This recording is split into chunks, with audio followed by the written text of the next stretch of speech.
এই যে কাপ, এই কাপের 1.5 কাপ থেকে একটু সামান্য বেশি একটু ময়দা নিয়েছি, এই কাপের 1 কাপ দই, এই চামচের 1.5 চামচ মতন চিনি নিয়েছি, নুন নিয়েছি স্বাদ অনুযায়ী, আর এই যে বেকিং সোডা দেখছেন, বেকিং পাউডার, এটা 4 ভাগের 1 ভাগ দিয়েছি, আর বেকিং সোডাটা দিয়েছি 1 চামচ।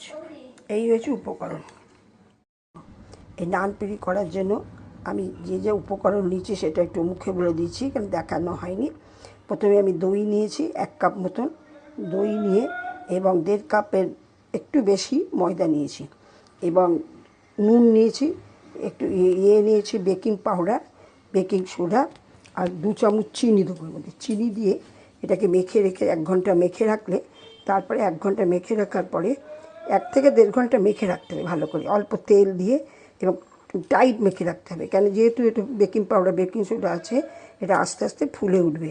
হ্যাঁ, আমি ইস্ট দিইনি, ইস্টের পরিবর্তে টক দই দিয়ে এটা বানাচ্ছি নান পুরি আজকে, এবং তার সঙ্গে তড়কা করা আছে, তড়কা নান পুরি সকালে ব্রেকফাস্ট হবে।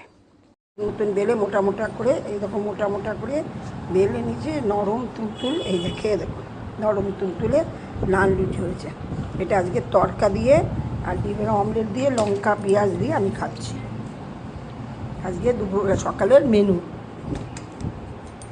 আমরা এটা করবো।